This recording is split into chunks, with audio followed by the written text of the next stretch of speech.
All right. Welcome back, everyone. Ready for another deep dive? Today, we're tackling something a little different. Yeah, we're getting hands-on. We're talking analog photography, but not just any analog photography. This is for those who are ready to go all in. Home developing, the whole 9 yards. But before we even get to the chemicals and the darkroom. We got to talk about planning. Right. Because with black and white film especially, The decisions you make before you even click the shutter? they can make or break the final print. Absolutely. So let's break it down. First things first, light. It's everything, right? I mean, it's photography 101, but black and white. It's different. Think of it as your paintbrush. Oh, I like that. The way light interacts with the film, the shadows, the highlights. It's how you create mood, drama. Exactly. And that brings us to film choice. Right, because not all films are created equal. Definitely not. They have different personalities, different sensitivities to light. Okay, so how do you choose the right film?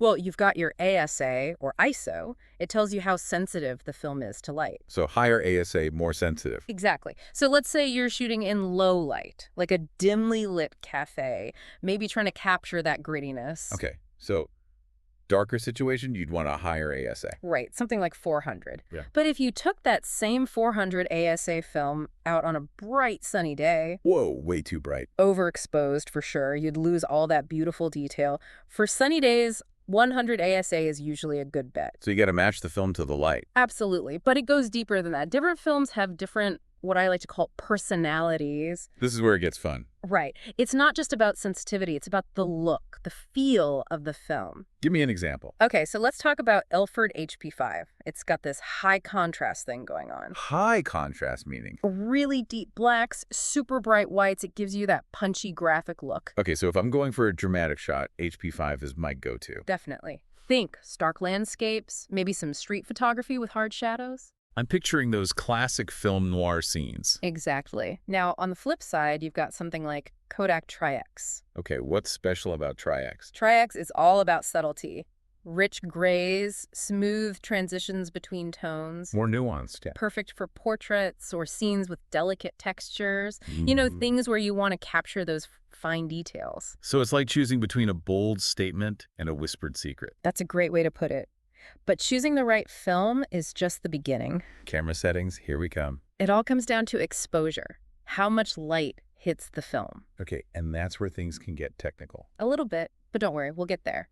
The key is understanding how your aperture, shutter speed, and ISO all work together. To create that perfect balance of light. Exactly. Because if you nail the exposure, it makes developing so much easier. And you end up with a stunning final print. It's all connected.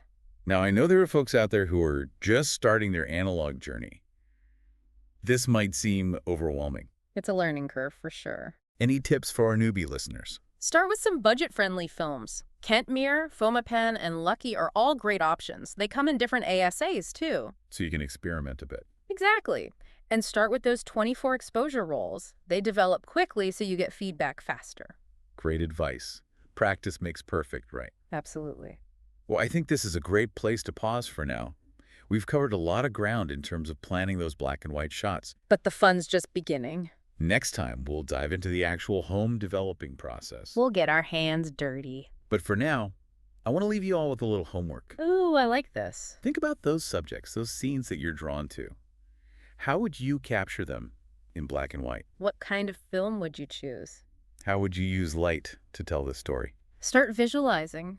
Start planning. Until next time. See you then.